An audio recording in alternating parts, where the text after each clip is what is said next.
I'm good. I'm good. How are you? I'm doing great, and I'm super excited today as well for this particular live stream.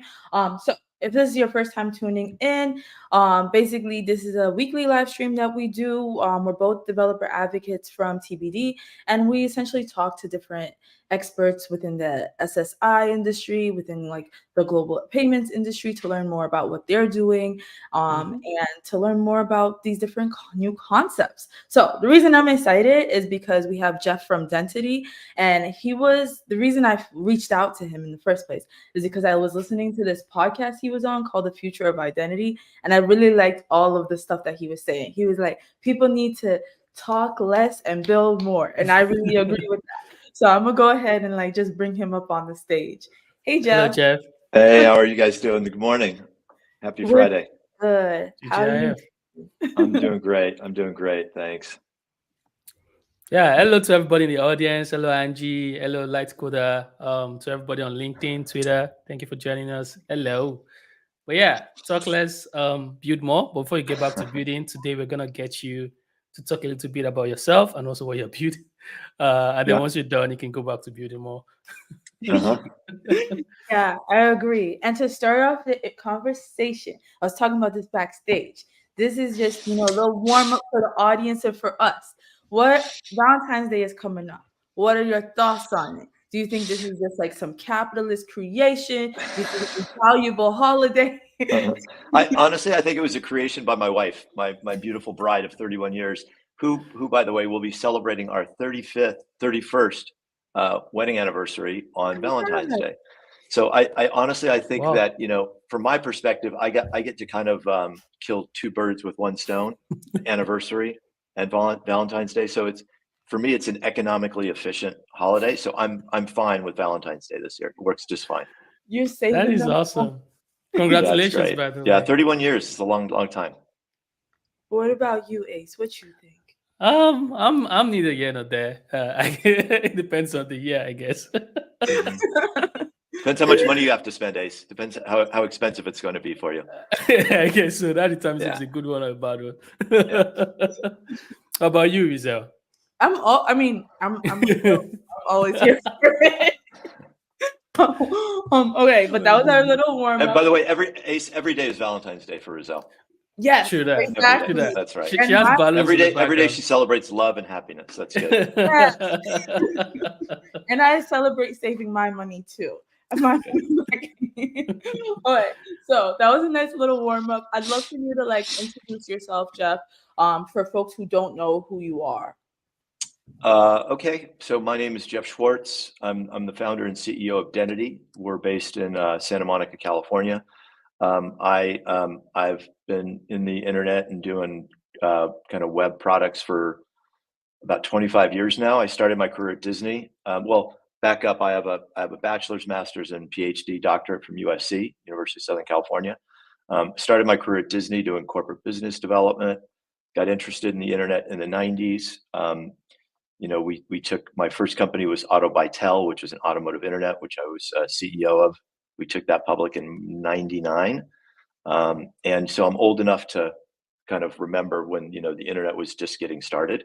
Um, I've been CEO of 4 public companies. I've done I don't know how many startups, but many, maybe 2 dozen, maybe more.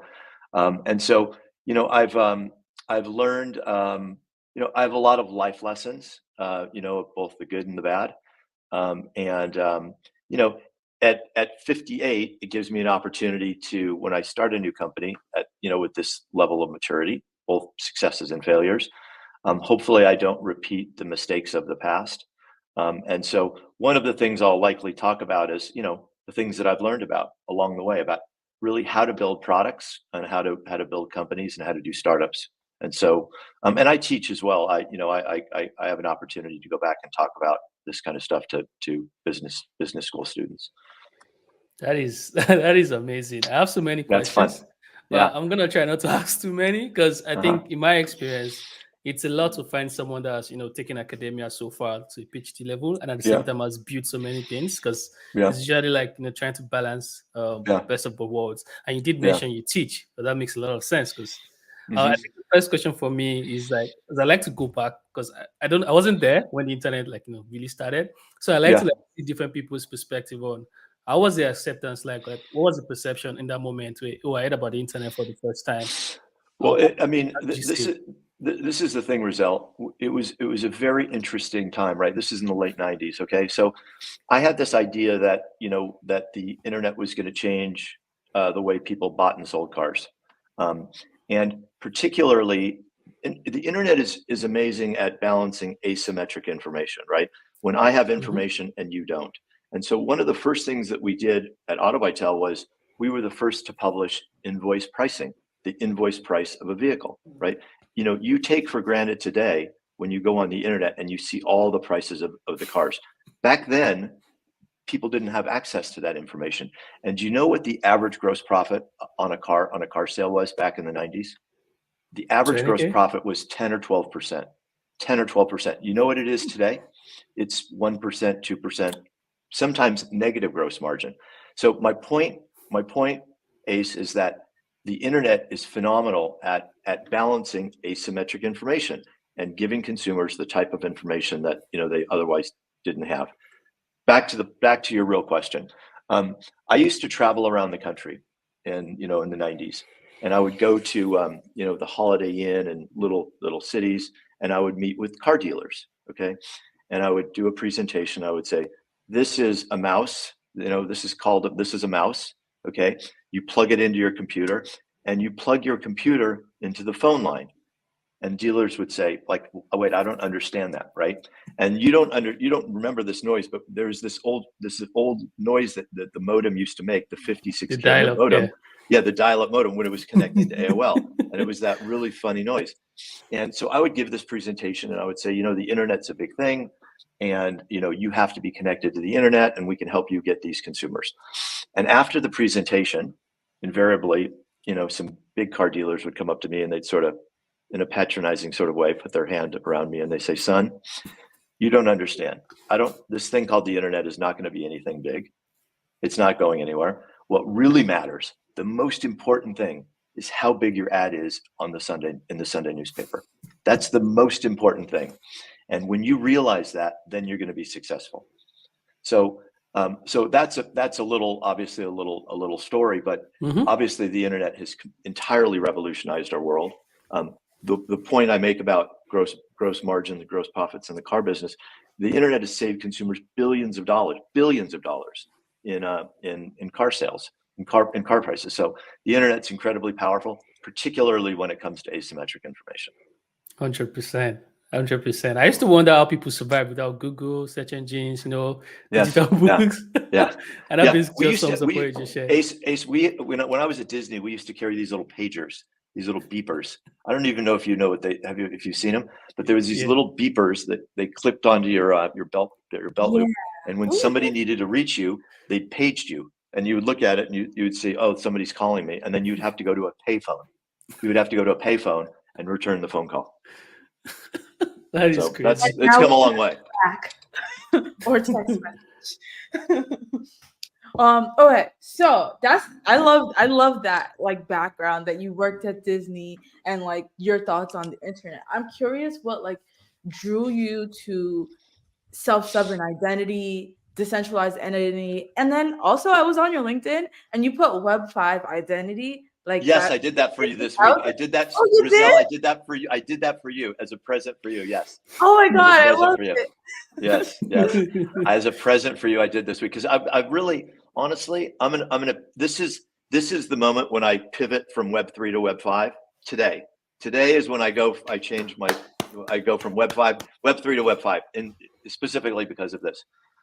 I love So Awesome. it. so the question is, why am I doing this, right? And Yes. why did I create an SSI company or decentralized identity company? So the answer is, I don't think too much about decentralized identity and SSI. Like, I didn't wake up and say, I want to create an SSI company. I want to create a blockchain company. I call these people tourists, tech tourists, right?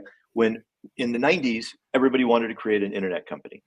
And then everybody wanted to create an e-commerce company. And then everybody wanted to create a blockchain company. And now everybody wants to do an AI company. Those people are tourists. What happens is They come not to solve a problem, but to use the technology. And that's the wrong way to think about it. I have an investor presentation or an overview presentation about the company. I don't mention blockchain once. The word blockchain is not in our presentation once.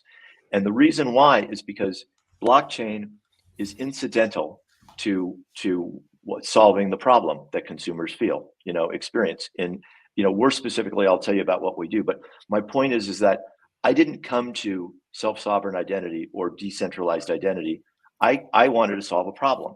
And the problem that I wanted to solve as a business owner was I was selling a lot of cars on the internet. I have a call center with 100 people in it, and we're buying and selling private party cars all day long. And the problem that we face always is that everybody on the internet is not who they say they are, right? And there's scams and there's all kinds of fakers. And the thing that I did is I looked around and I said, okay, as a business owner, what is preventing me from selling more cars to more people? And unequivocally, it was this friction around fake identity and trying to create counterparty trust between people on the internet, right? And just as a sidebar, the internet, the original sin, there's two original sins of the internet. One is no money, two is no identity. Okay, so the internet originally was created, TCP/IP protocol to connect anonymous machines to each other. Okay, and because of that, Rizel, all the people like me that have been building internet, products for 25 years, we've had to create our own identity layer. Okay, and what happens is that how many passwords do you have in your password keeper? 200, 300, Yeah. 400, 500, right? So that is the problem. That attack surface, right? Every internet site having to create its own identity layer. That's why that's a main reason why we have so much identity theft. Okay, so that's kind of the big issue. So the thing that I wanted to do is create a product that allowed people to verify each other using enterprise grade, bank level, like best in class technology, the best technology in the world. Now the problem is today, all that technology is available only to the enterprise, right? We go on all these websites and they say, oh, you have to verify your identity, or a bank site or whatever, you onboard. They do that to us, right? And they save all that data in their Web 2 database. Now their Web 2 database ultimately gets cracked and all that identity information gets lost. But what's the use of that? There's zero use for that. Like, why don't you give that identity information to consumers and let them exchange it and verify each other, right? So we had this radical idea that we could give consumers the best tech in the world, the same tech that enterprises use. We had this idea that they could do it to each other, right? Because think about the internet today. The internet today is a peer-to-peer internet. It's a people-to-people internet. I mean, do you know that the sharing economy is going to be $1 trillion economy in the next 10 years? It's about a $500 billion economy today. So think about this. The people-to-people internet, right? The people-to-people internet is going to be among the largest sectors in the economy in the next 10 years, right? Think about this. In the United States, in the next 5 years, over 50% of the people are going to be gig economy employees or contractors. Over 50% of all workers are going to be doing gig economy or contract work. So this is where the economy is going, right? So in order for us to maintain that trust in sort of, this sort of peer-to-peer internet, you have to have identity. Trust is the requirement for commerce. No trust, no commerce, right? So we've built this application, this web app. Hundreds of thousands of consumers use it. Thousands of people sign up every day. They verify. You have to start by verifying yourself. That's the first thing you do. You verify yourself, and whatever information you verify, then you can ask for other people. So you only get out what you put in. That's the fairness and equity of the app. So you can't request other people's verified information if you haven't verified your information yourself. And so we built this app. We anchored it, logically. We said, okay, how do we do that? I know nothing. I knew nothing. I know a little bit today. but I knew zero about identity. I was a internet car guy, you know. I mean, I was building a lot of, you know, the 25 years of software development and application experience, but nothing about I knew zero about ID, zero, nothing. I didn't know what the SSI meant. And so, you know, when I went to solve a problem, this problem I was experiencing with sort of peer-to-peer commerce, I stumbled upon W3C, and this sort of love, you know, and I'm a believer, a passionate believer in this belief that consumers should own their information and have access to it. And so that's a long way of saying I didn't start an SSI company. I didn't start a decentralized identity company. I didn't start a blockchain company. I started a company that was built to solve a fundamental everyday problem of consumers, which is how do you verify people, you know, that are coming to your home to walk your dog, when you're going on Facebook Marketplace, stuff like this, or when you're dating. That's the stuff we think about solving. That is amazing. It makes sense? Maybe it doesn't make sense. I don't know, you know. No, that made a lot of sense. Cause like when you said the car stuff, I'm like, I remember when I think I was like 19 and my boyfriend at the time, well, my husband now, he wanted to buy a car and like he paid all this money and he essentially got scammed. I'm like, this makes total sense. Yeah, completely. I mean, look, this is the through line here, Rizel, whether it's dating, Facebook Marketplace, Craigslist, you know, whatever it is, the through line is there's bad people out there. Okay. Yeah. There's bad people that want to, it's not a majority, but there's bad people that want to do bad things to good people. Okay. Yeah. That's what you got to realize. And the other thing you have to realize is that it's only getting worse with AI. You know, modern AI basically can pass the Turing test, which basically is the test of, you know, are you a human or are you a machine? And so you have to start to use biometrics to disambiguate, you know, machine from human. You have to. That's where we're going. So it's not just bad people with bad intentions, it's bad technology. It's technology is agnostic, right? But it's bad people using technology for bad ends. 100%. I think it's time to just find out how you've gone about this. Maybe share the slide. Or Well, let's talk about this. Let's go to that. Let's go to that slide really quickly. The internet. So this is. Do you guys remember this cartoon? Maybe I'm too old here. I don't know this. I think I'm too young. Lives your dog. Somebody from the audience, please raise their hand. Somebody tell me that I'm not the oldest guy here on the audience. This is the most famous cartoon. This is the most famous cartoon in the history of the internet.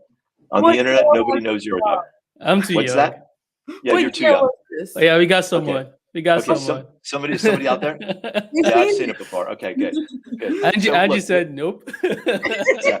So this is the thing, is that this is the old cartoon that basically, this is like, I don't know, 30 years old, right? Or something like that.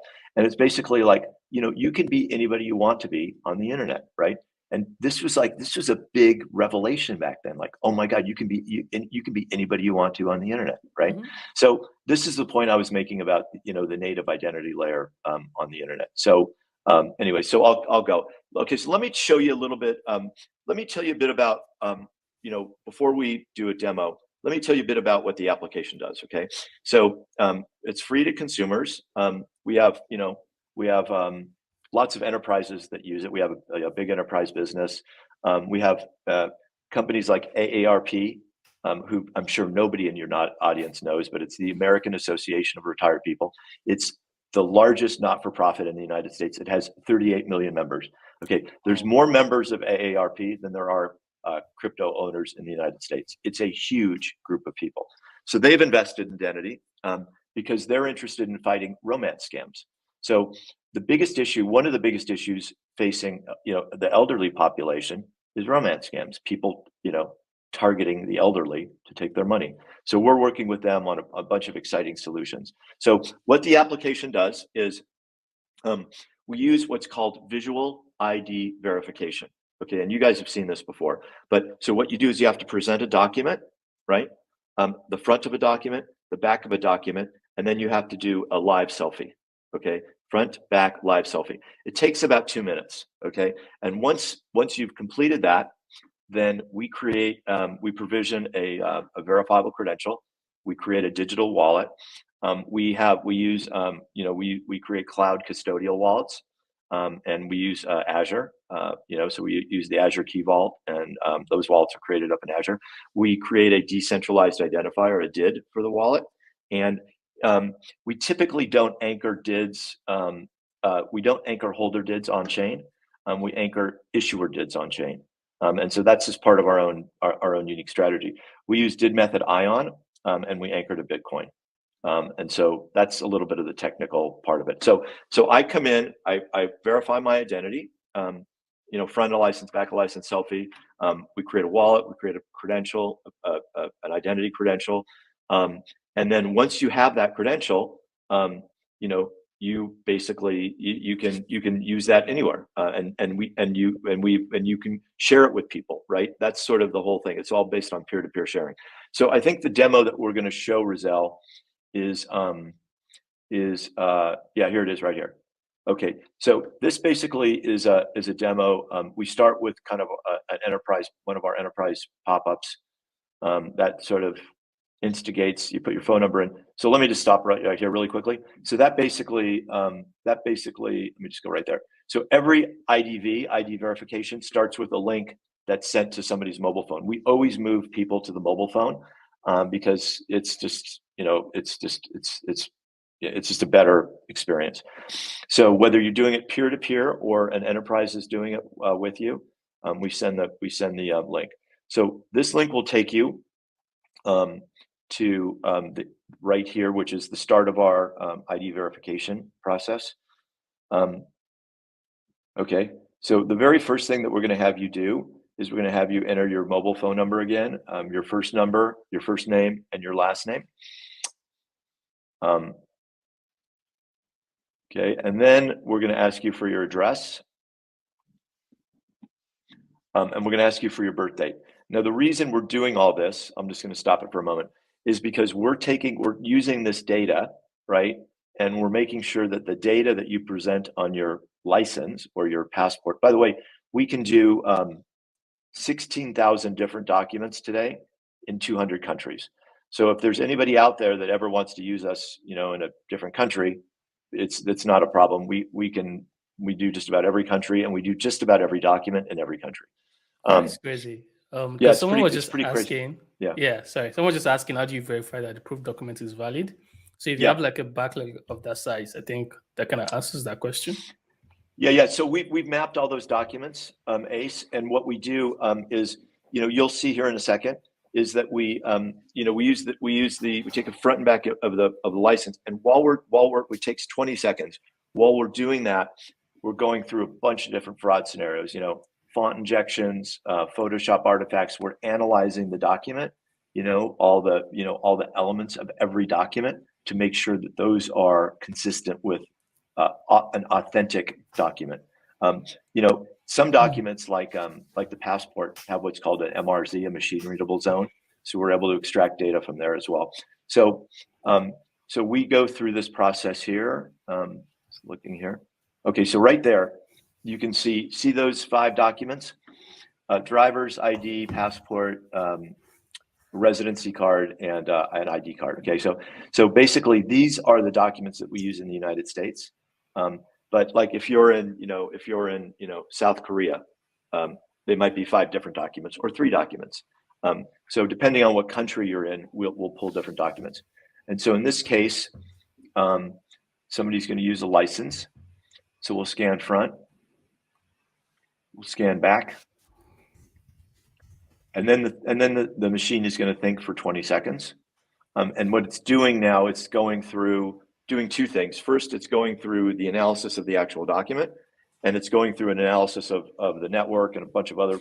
We pull a ton of other signals as well, and then also the data. We're analyzing the data. You'll basically, at this process, we'll ask you for a selfie. And I'm just going to make one point here when we get to the selfie. Okay, so this right here. So you see how this is a live video. So this is a live video. I'm going to show it to you in a second. So we were originally using a two-dimensional, turn left, turn right, things like this, right? And what Oh, we found is that those were more easily spoofed by sort of advanced technology. So you know exactly what I'm talking about. So what we did is we integrated a 3D video, right? And the video has many more perspectives and angles and things like that, and it's more AI spoof proof. love it. So you see that there? There you go. So this only takes now 5 seconds. That's cool. There you go. And so what'll happen here is basically you'll get to a point where it says you're verified. And then this box on the right will close, the webhook will close right there. So in this application, like this would be an application for like an e-commerce provider. And what would happen is that modal on the right, the webhook would within like 3 or 4 seconds would close that box on the right. And so at this point, what's happened is that we've created a digital wallet for you. We've issued verifiable credentials into your wallet, and we've created a DID for the wallet, and in some cases we may anchor it somewhere or not. So that in essence is the process. It takes 2 minutes. The beauty of it is you do it once, you never have to do it again, ever, ever, ever. So what I'm going to show you now is the beauty of reusable identity, right? So the beauty of this is that you do it once, you never have to do it again, right? So what we're going to do now is we're going to go through that same process a second time. And what you're going to find, you put your phone number in. You're going to get the link. You're going to click on the link. And in less than 10 seconds, you've just verified your identity. Boom, done, boom. So that's right. That's magic. Okay. So the thing, Rizel, is that, and this amazes me. Like when I see consumers go through this process a second time, like they do it the first time, they're like, oh, this sucks. It takes too much time. I'm like, just commit yourself to 2 minutes of your life to doing it, right? Because once you do it, then you don't have to keep entering data information into a web form again. So you do it once, you go through this process. It's magic. It's like people go, oh my God, wait, you mean I never have to enter all my information again, ever again? I'm like, yes, this is magic, right? And you can't really see, there's a bunch of stuff going on in the background and the URLs and whatnot, but this is the magic of reusable self-sovereign identity, is that, you own it, and you never have to do it again. Now, the other thing that I could show you is I could show you our OIDC demo, our OpenID Connect demo. And basically that, if I can pull that one up, but I'll pull it up right now. But basically that's the online verification of your identity credential, and that's really the key. Like, when you log in with Facebook or log in with Google, right? That's OpenID Connect, right? Using OAuth 2, it's server-to-server authentication, and the ability we built a OIDC app that is available in the Auth0 Okta marketplace. If somebody wants to go up there, we have an approved enterprise connection. And so that is how because look, you have to it's all like, if you, at this point, you have two out of the three pieces in the triangle, right? You have the issuer. We've issued you a credential. You have the holder, right? You're the holder, the subject of the identity. Now you need to verify it. So the third part of the triangle is, I'm going to find another video file here. One second, one moment. Okay, it is right here. One second. Okay, OIDC demo. Okay, let's go here. So, can you pull that up, Ace? There you go. Okay, so basically, this shows a configuration. This is obviously just an example, right? We're using, I think, Chase there. So when you configure an OIDC client, you basically need a couple things. You need the client secret, and you need the client ID. So in order to, you can configure your own OIDC client, in your own stack or in your own Ping identity or wherever you have your identity stuff. And you need those two. You need to pull down those two. You can see those two elements right there. So this basically, what you do is you come over to Dentity. You create a free account. and we'll allow you to create this OIDC client. You get to put the logo in and the privacy policy and all that stuff. And then also you need to put the redirect link. So once you log in, like you log in with Facebook, right? Then where do you get redirected to? So that's sort of the issue. So same thing as log in with Facebook or Google. Usually they use email. We use mobile. So we'll send you an OTP. And what we're doing right now is we're authenticating that you control the wallet. So we've just authenticated the wallet.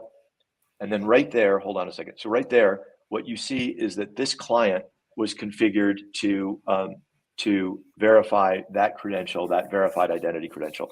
But you know what? You may have 100 other credentials in your wallet, right? You may have, I'm a member of, a certain association, or whatever it is. And the beauty of verifiable credentials versus NFTs is that they're divisible.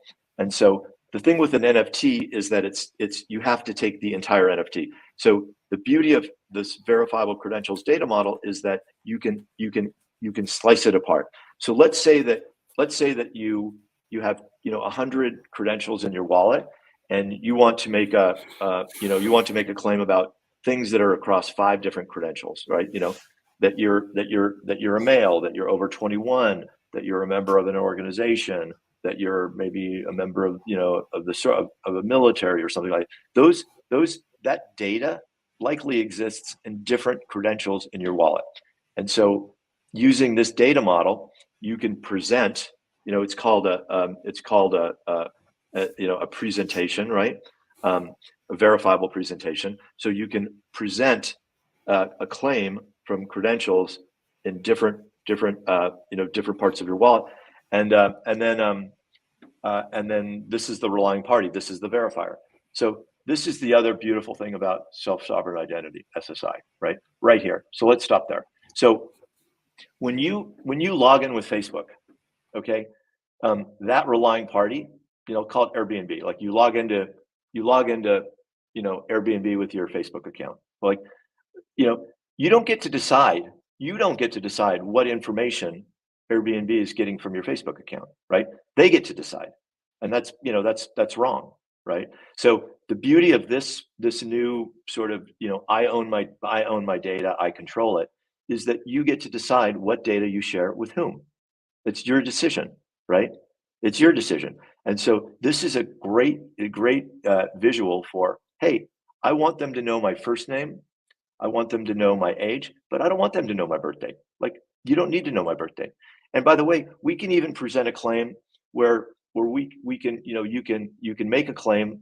We can prove that you're 21 without you having to provide any information at all, right? So this is the beauty of self-sovereign identity and consumer control, and it's also the beauty of the app we've built. Frankly, it's very elegant and beautiful, and we have a lot of relying parties use it. So I'm going to agree. I'm going to agree to share certain information. And I'm going to click agree, and then I'm going to be redirected to some link probably on the Chase Bank site. Yeah, there it is right there. Okay, so that is a great. That's a great example. I hope a good example of the 3 sides of the trust triangle, right? So, the issuer, we issued the credential, right? You hold the credential, and then Chase Bank just verified the credential.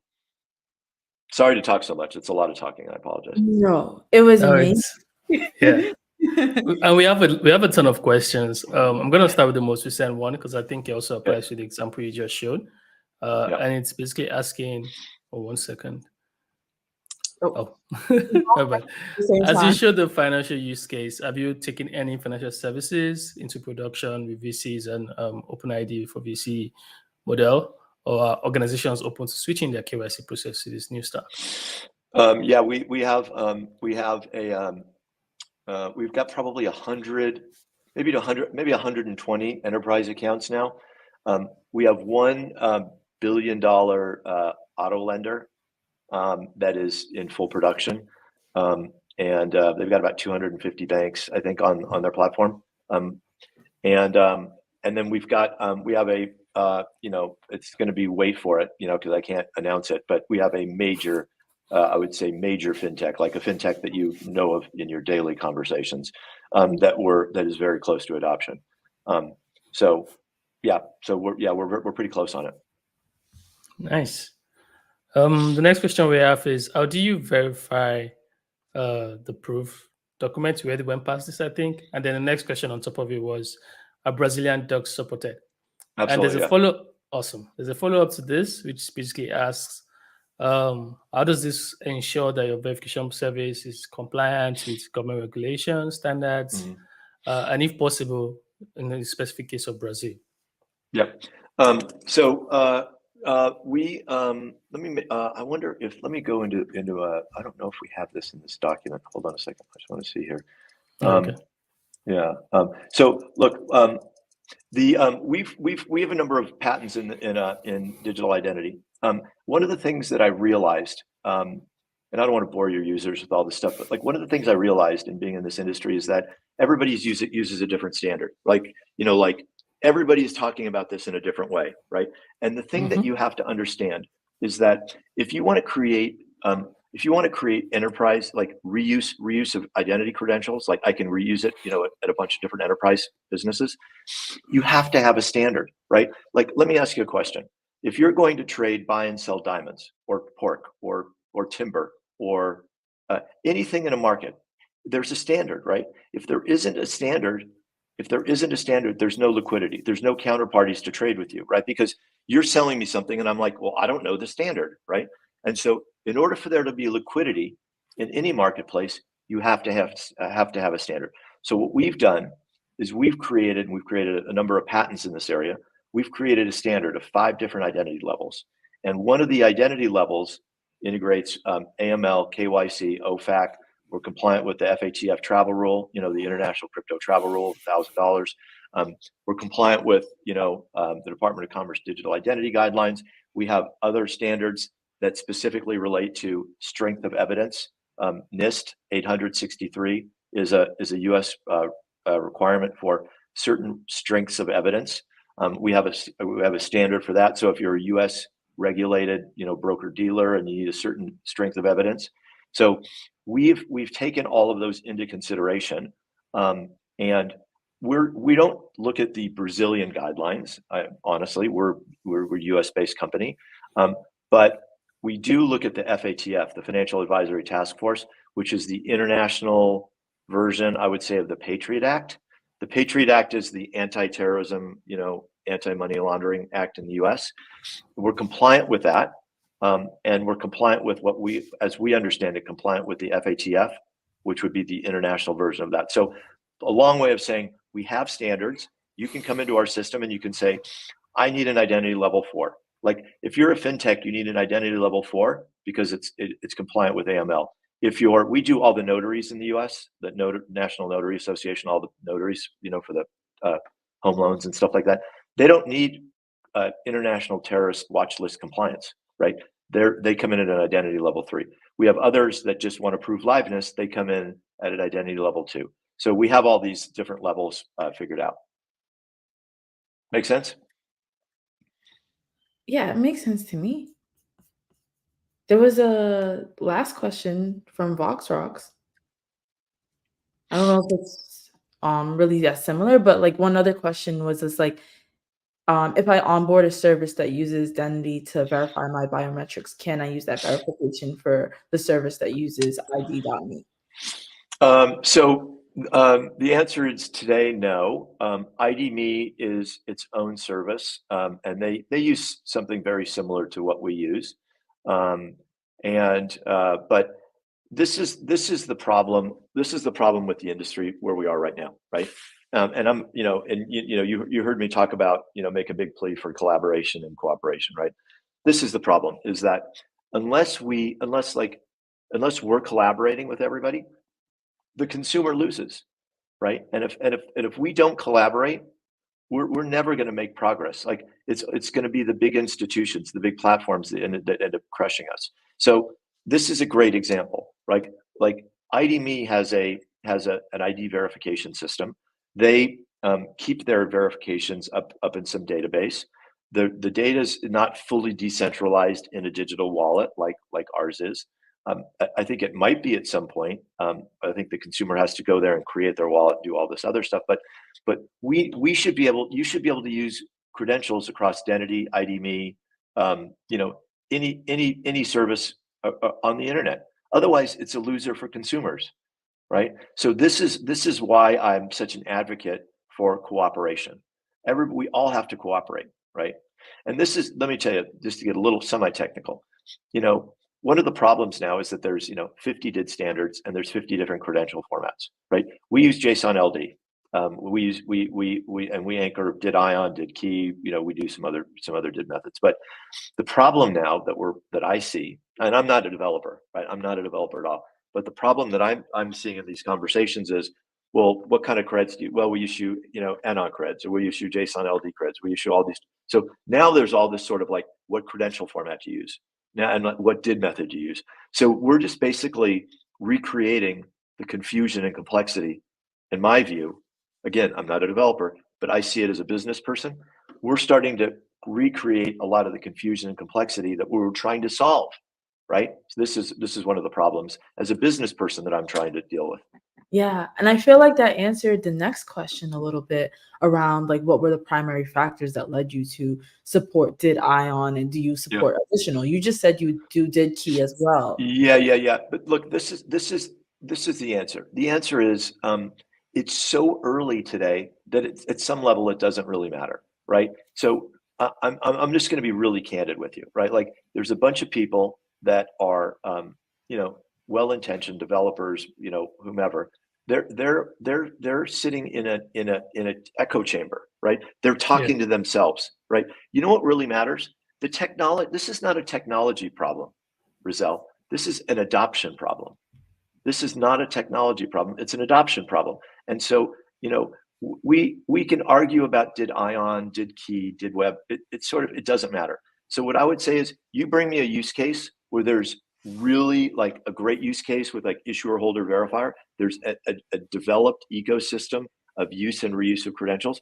I'll use whatever DID method you want. It doesn't matter to me. Like, you can anchor multiple DIDs on multiple chains. It doesn't matter. In fact, this is probably, oh, Jeff, you're preaching, my guy. I love it. Is that good or bad? That's good. Okay, that's good. But look, this is what I would tell you. I'm going to make another statement that you may think is blasphemy. The blockchain is the least interesting thing about self-sovereign identity. It is. It's the least interesting thing about certainly our business. Like you could do Dentity without blockchain. You just anchor to another trusted database, right? So what really matters here is not all the theory around blockchain and SSI. What matters is, look, I'm out there every single day standing up use cases every single day. We do all this music stuff. I was at 10 music festivals this summer doing identity and building wallets for tens of thousands of people, right? So what matters is like getting people to use the technology, like getting people finding use cases, Ace and Rizel, where they're like, I'm a KYC guy, like I'm an identity guy, right? We have millions of other, lot of other use cases, credentials, and organizations and stuff. But I think the fat use case here is identity and age and identity, and like so we do all the age verification for like Turning Point Brands, which is like the largest seller of consumables in the U.S. They're a public company, and what's fascinating is we're seeing every week we see 30% of their buyers reusing an identity credential. 30% are reuse cases, so that's good. That's really good. The other encouraging thing is we do all the notaries. They have to verify their identity every year. Yeah. Year one, 20%, 20% did it. Guess what the number is in year two? Almost 40%. And you know why? It's because when they go back to use that identity, when they go back to reuse the identity, it's easy.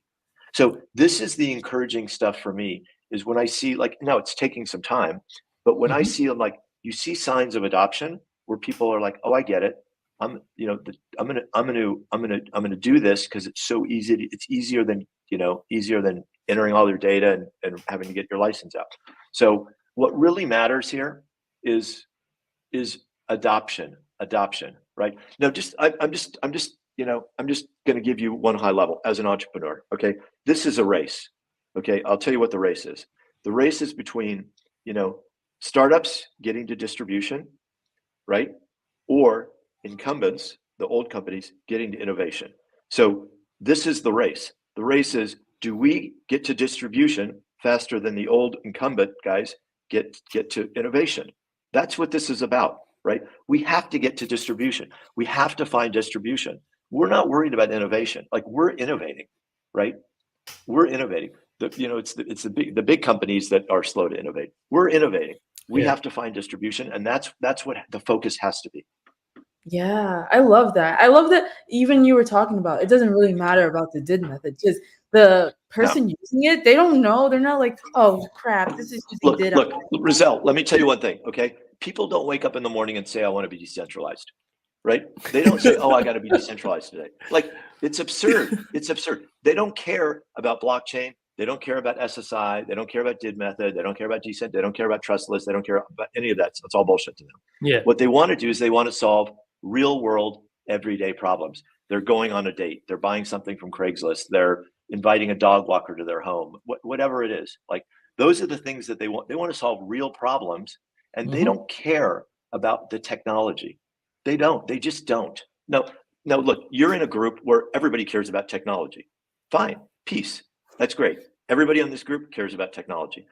Outside of this group, not many people care about technology. They care about solving real world problems and real live use cases, right? So my comment always is, no offense to Discord, but get off the Discord server. Like, everybody talks about the cold start problem.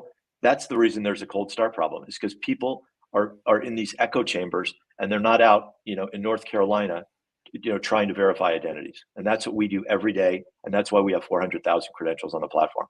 And that's why, by the way, in the last year, we've grown from 25,000 to 400,000, and we'll get to 2 million this year. And the reason why is because we're standing up real world, everyday use cases. Yeah. So oh, go ahead. Sorry, I was going to say, there's a question in chat that's been there for a while, and you've kind of touched on it, but I also want to take you back a bit on the topic of adoption. And since that's one of the most important things, it also kind of forces people to change. So there's a question in chat that says, why not use some of the old? It's a long question, by the way, but if we can find a way to do some of these new innovative things with older tech, what is the difference between positioning Dentity as a verifier and hosting of the wallet? And although you've already talked a bit about this, I also wanted you to take this question into perspective and also answer it from one things you've already explained. That's a very complicated question. I need to read it. I'm sorry. I'm not that smart. It is the verifier and hosting the wallet, not authenticating users in the wallet.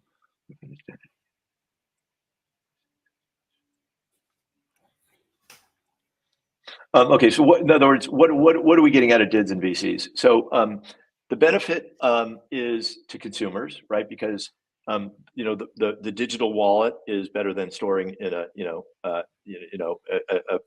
asymmetric cryptography in a wallet is better than storing all the data in a database, right? So if somebody came along today and they wouldn't find a honeypot of data at Dentity, they'd find 500,000 wallets that need to be using AES 256 encryption. They'd have to be cracked.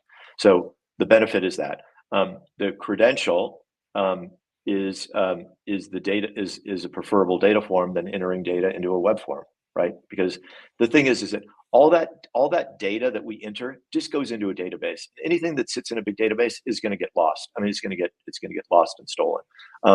The ultimate benefit of SSI, of true self-sovereign identity. Look, tell me when there's 100 million wallets, Web3 wallets out there, then let's talk, right? Right now, how many people have asked me about, can I have the keys to my wallet? Zero,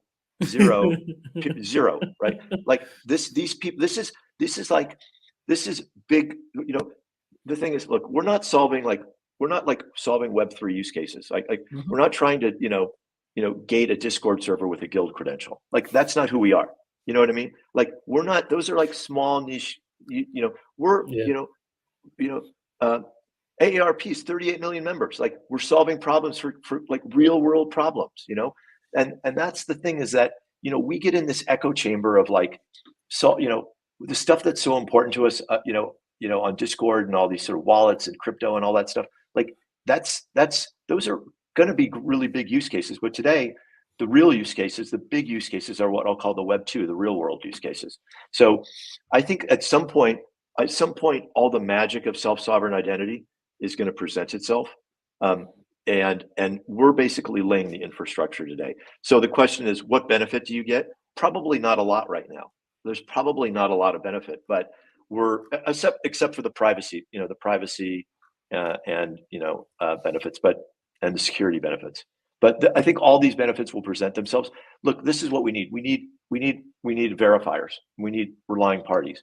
Like when you can go and use your Dentity credential to log into hotels.com or whatever, like then these things really start to make sense. But it's going to take years for this sort of ecosystem of adoption to take place. That is massive. Thank you for answering that. Yeah, but I'm speaking the truth, aren't I? I mean, it's going to take some time. Yeah, you're preaching. I'm sure that's preaching. Yeah. And she said you're preaching. Let me bring that up again. Yeah, you're preaching. Yeah, meaning I'm telling the truth, right? Yeah, telling the truth. Yeah. This is the problem. This is the problem, Ace, is that we need more focus on adoption. We need more focus on adoption. And so, like, it's great that we're building. It's great that we're building all this great tech. We're on a layer 2 platform. Okay, there's 250 or 300 developers or use cases up there. We're 10x the number of we issue 10x the number of credentials as all the rest of the 250 combined. So this is the problem, Ace. The problem is that it's tough. It's easy to create a little MVP, show how you can do it. What's really hard is actually getting distribution for it and solving a real problem out there. So my encouragement is, find use cases where we can create adoption. And by the way, call me, email me, Jeffrey, Jeffrey @dentity.com, and we'll help you, because we're collaborators. Like, we are collaborators. We want to help stand up all these use cases. We have the technology, JEFREY, not ERY, REY. Yeah, actually, one of the next messages was, some of the next messages was, can they reach out to you for partnership? And I think you just already answered that. And that's just perfect. Next question is, are you hiring? Yeah. So the answer is yes, kind of, sort of. So we have I think we've got about a dozen engineers. It goes between 12 and 15 engineers depending on what we're working on. There we go, Jeffrey at Dentity. It goes between probably a dozen to 15, maybe even some more engineers, depending. We're definitely always looking for great talent, and we're raising a little capital right now. So this is a plug for us. So anybody out there listening, please contact me. We're definitely raising some capital now. So if we can raise a little more capital here in the spring, we're definitely gonna bring on a handful of more engineers. We need it. Because we're building, use cases, all the time. So, yeah. Awesome. Probably the last question before we go to Rizel's powerful questions. You mentioned Dentity is consumer focused, so people build trust. So, out of the enterprise deals you have work alongside this goal? You mentioned Dentity is consumer focused to help people build trust. How do the enterprise deals you have work alongside this? And excellent. Okay, that's an excellent question. In fact, let me show you on our. Let me go to our slide here. This slide. Oh, there you go. So this is just an example of some of our enterprise cases. So we accept and take enterprise cases. Now we have a portal. You can log in. Anybody can sign up. We have enterprises sign up every week now. But what we really focus on is use cases where the stakeholder, the consumer, is getting high value and there's a lot of reuse, right? So we typically don't like to do. I mean, we do them because it's business, but we're not really out looking for one time, like verify once and then be gone. So we're looking for, like, the notaries is a great example. So the notaries, there's about 120,000 notaries that do 100% of the mortgages in America. You have to go through our program to do identity every year. You verify your background, identity, and notary commission. So now what we're doing with the notaries is they've created a portal called findanotary.com. So you can display your credential up there. We're doing use cases where the notaries are engaging with the signer. So, we're sending credentials to people that are signing documents. And so that's a use case where we're getting, issuer, holder, and verifier kind of in the sort of trust triangle. So we love those use cases. South by Southwest, we did all the music credentials for all the music events. We love that one because we, you use it, you reuse it. There's a lot of reuse there. So, we're always looking for enterprise cases where consumers can use and reuse the credential. I mean, this is kind of an interesting point. Like, why now? Why are we doing this now? Right? It's a good question. So I would say a few things. First, the W3C open identity standards. Second, the emergence of blockchain. The growth of the P2P kind of internet. This sort of consumer to consumer internet and sharing economy business models never been greater. And then AI. The malignancies of the internet and AI, and AI's ability to accelerate the malignancies of the internet is a key reason why we're driven to it today. Wow. I think this is super exciting. It made me super fired up. Yeah, it's cool, right? It's really cool. Look, I always say that we set out, to help consumers build Olympic levels of trust with strangers online, right? That's sort of how we started. And we came up with a radically different solution. Like, our solution is radically different, right? Like, think about what the consumers have today, right? What do they have today? If you want to verify somebody online, you can use ratings, you can use reviews, you can look at a social media profile, you can rely on the platforms, which is complete BS. The platforms, you can't rely on these platforms to verify the identity of their users. You cannot, right? Facebook deletes 1 billion accounts a quarter, right? You can't rely on them to verify their identity. They have business model considerations, everything like that. You can go and pay a bunch of money for a public record search, or, by the way, you can do what most people do, which is do nothing. Use intuition. Okay, so I'll give you the example, give you the choices. Intuition, do nothing. Ratings, reviews, social media profiles. Go out and spend a bunch of money on a public record search.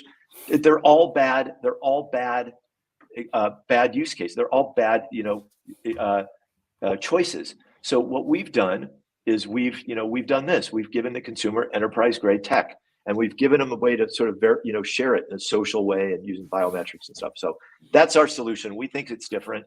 Consumers seem to be adopting it. We want to work with everybody. Like, call us. We got the tech. It's here. You can create an account on Dentity for free, enterprise account. We'll engage with you. We'll talk with you. We got great APIs. We have tons of different ways to integrate. But call us. We got developer advocates. We got people that will stand up for you. We'll put you in a Slack channel with our devs. We'll do everything that we can to help you and support you. If you have a use case that's real, because we're not chasing BS, like esoteric use cases. Yeah. And by the way, we're not chasing use cases that require 10 years for adoption. Like, that's not our game. No, we're doing it every day. You know why? Ace? I'll tell you why. Because you have millions of counterparties out there every day. You have millions of relying parties out there every day. Instead of waiting 10 years for a university or a government to adopt, why don't you go out and do something with the consumer? Because they're out there every day. They need it. They'll use it. It's hard. It's not easy, but they're right there. That's right. They're right there. You don't have to wait 10 years for a government or a healthcare company or a university to adopt it. That's my theory. Awesome. Thank you so much, Jeff. Yeah. Awesome. Angie said, "I like this guy." Look, I'm here. The thing is, I am who I am. I don't have, I'm at 58. I don't have to be anybody other than who I am. Like, everybody else is taken. I'm me. That's who I am. So I have that luxury. But look, we welcome the community. We come and can chat with us, call us, talk to us. We want to help. Like, we are advocates for what you guys are advocating to. We are out there. We're trying to stand up. We're collaborating. We talk to some people and they're like, "Oh, we're competitive." I'm like, "That's bullshit. We're not competitive, right? Like, you think we're competitive, but we're all going to compete ourselves, and then all the big guys are going to win. We're all going to get blown up. So my big thing, Rizel and Ace, is tell people to collaborate. You've got to collaborate. Yeah. We all have to collaborate. We all have to work together, or else we're all done. Yeah. Gotcha. That's part of my motivation for this stream. I'm like, I want to I love it. And it's amazing. Yeah. Look, Before we go to anytime I can help Rizel, you know, I'm Mr. Collaboration. So enlist me anytime. I'm always here. Awesome. My next question before we go to Rizel's final question is actually going to be at the beginning of the stream. You mentioned something about sharing life advices, your experience, and I was going to ask if you had one advice, just in general, over your 58 years, like you mentioned, for the audience, for me, Rizel, for anybody. What would that advice be? So advice in terms of being an entrepreneur? No, just in general, life, I guess. Okay. How many minutes do you have? No, really. Can I tell you? I have something amazing to share with you. If you have a few minutes, you have a few minutes, or we don't have a few minutes. I think okay. It's up to you. I don't have to. Okay. Well, if you guys have any place to go, let me tell you. I have something amazing to share with you. So I told you that I give sometimes I teach at universities and whatnot. Yeah. Okay. So I'm going to show you. How do I? Okay, I'm going to share a presentation. I'm going to share slides. Okay. Okay. Watch this. You're going to love this. This is going to be. This hopefully will be a treat for you. From your computer. Okay, 1 second. Okay, no, right here. Desktop. I'm going to share with you a presentation that I gave at the University of Texas Business School. I don't know, a month ago or something like that. But it basically will go through. Basically goes through a bunch of my, my advice to young entrepreneurs as they're. Here it is, right here. My advice to young entrepreneurs as they're, graduating business school, and thinking about starting their own businesses. You got that there? Okay, University of Texas Business School. Okay, so I'm not going to go through this. This is entirely uninteresting. Okay, 5 things I've learned along the way. Okay, you ready for this, Rizel? I'm ready. Let's go. Okay, take notes. Okay, the fastest way to make a lot of money is take a long time doing it. There are no shortcuts. So everybody thinks there are shortcuts, and there aren't. Okay, you have to put the work in, and it just takes time. Now, I'm going to give you a story about an old friend of mine. 25 years ago, I was with an old friend of mine who had a business, and he was sending these little plastic discs to people by mail. Okay, and he and I were fellows at the Aspen Institute. And I said, my friend Reed, this is the dumbest business model I've ever heard of in my life. This is the stupidest thing. I said, trust me, get out of this business. He said, Jeff, it's going to take some time, but trust me, this is going to be a good business. And you know who that was? Reed Hastings, who was the founder of Netflix. You're friends with him? Yeah, of course. So Reed had a very long-term approach. He knew that the fastest way to make a lot of money was to take a long time doing it. Okay. So, most startups drown, they don't starve. So this is something that I see with a lot of startups. They try to solve too big of a problem, Ace. They take too big of a bite at the apple. It's too big, right? The thing about a good startup is it solves a very niche problem, a very small problem, and that's how you keep your startup fed, right? You don't drown. The cold start problem. I've already told you about this. Get off the Discord server, get out of the echo chamber. We've already talked about it. Yeah. Perfect is the enemy of the good. So founders and developers can't deal with this imperfect product, right? They're like, they have this sort of vision of, well, the product it's not ready. I can't get it out to market. It's not ready. It's not perfect. Well, that cognitive dissonance is what kills startups. Like, create a product, get it in market, talk to consumers, listen to them, get feedback, iterate the product. It's the only way to do this. I could give you 100 examples of my friends who have told them, get a product out. They spend $1 million building something, and then they get it out. It's not right. It's never going to be right. But just get it out there and work on it. Make sense? 100%. Okay, and then I made this point about being a tech tourist. Don't start an internet business, blockchain, or AI business. Solve a problem and leverage the tech that you need. That's very tied to your answer earlier. You did not be the SSI business. Okay, I'm going to give you one last point. Sorry. No worries. Parting thoughts. Okay, the past is history, the future a mystery, but today is a gift. That's why they call it the present. Whoa. Live in the moment. Live in the moment. Everybody's worried about tomorrow and the future. Live in the moment. Be present.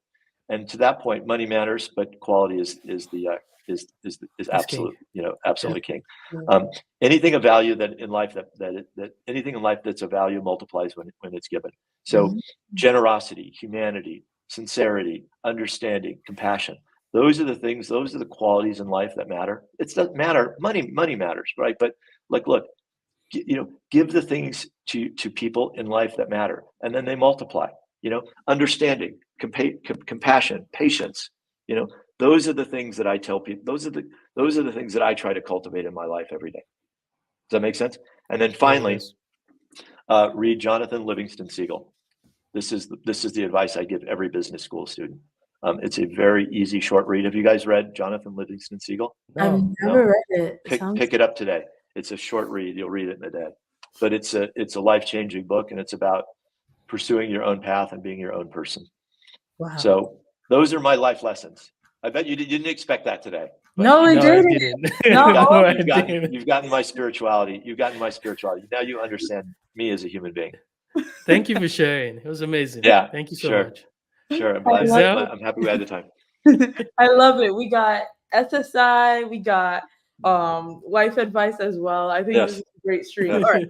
So I'm gonna transition us to like some of the fun questions as well. Okay. This was really great. First question is, what's your favorite food?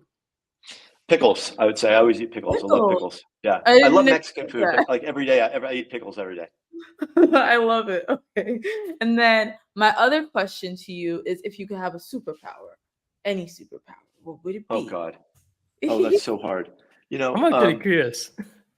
I don't, because this is sort of a generational thing for me, because I'm not like a superhero kind of guy. I would say, like the ability to like be transported in time. I think that would be cool. I don't know what superhero that is, but I always, I'm less interested in the future, and I'm more interested in thinking about things in the past and decisions I made in the past. And like, if I would have made a different decision, like if you could put yourself, like, I remember that, like, I could have had this job or done this business or taken this company this way. Space and time. Yeah. Space and time is pretty important to me. I like that. That's cool. And then we did ask you your favorite meme, and you sent us this video, so I'm gonna drop it. I love this. I love anybody who hasn't seen this. Everybody who hasn't seen this commercial. My boyfriend is a French model. It's the Allstate insurance commercial. Hysterical. And the thing I love about it, and it's so relevant to me today, because she says, yeah, they can't put anything on the internet that isn't true. I'm like, it's so funny, right? Isn't that funny? It's hysterical. So watch that commercial. Did you put that? Oh, you put that in? Did you put that in there? Yeah, put that in chat. Okay, cool. And then last but not least, this is my most important question. What's your favorite Beyonce song? Oh God. Can I tell you? I missed that one. I have no idea. Oh no! Really, no. I'm sorry. Now you're gonna hate me. No, you're gonna absolutely hate me. I'm not real so much a Beyonce fan, but I probably should know that. You want to help me, Rizel? Who's your favorite Beyonce? What's your favorite Beyonce song? I have a lot. Yeah. It depends. By the way, I'm a big Jay-Z fan. Okay. Jay-Z's one of our investors. Or on our board or something. He's on our board. I'm a big Jay-Z fan. Yeah, big Jay-Z fan. What's your favorite Jay-Z song? Huh? What's your favorite like Jay-Z New York, song? Empire State, probably. Yeah, that's a cool one. Probably, yeah. I love it. Close to home, right? Yeah, close. I'm close. One degree of separation. But look, this is what happens when you interview 58-year-old guys. Right? Like, you miss sometimes some part of the that streaming culture. I don't exactly get it. Hopefully it was entertaining for you guys, and hopefully it was informational. Amazing. And I would just say, like, come chase me down. Hit me up on LinkedIn. Find me at Jeffrey at Dentity. Check us out on the web. We want to help. We're here. Yeah, this was awesome. Really. Yeah, Ace, do you have any last words? Yeah, as usual, just thank you so much, Jeff. This was very educative. So much fun at the same time. Thank you for taking us on your journey through your experiences, your learnings, and also for everyone in the audience. The amazing questions, the engagements, keeping us also, very curious in different perspectives. Yeah, really It was cool. really good. Lots of great questions today. Yeah, Appreciate it. awesome stuff. And they Yeah. tune in every other Friday. So we'll see you guys also next week Friday with someone else. Okay, cheers. Yeah, so Take thank you care. so much, Jeff. Thank you, the audience. Okay, take care, guys. Thank you very much. Bye, Bye-bye, y'all. everybody. Tune in next Bye-bye. week. We got My Kin. It's basically like ChatGPT with Web 5. Bye, everyone.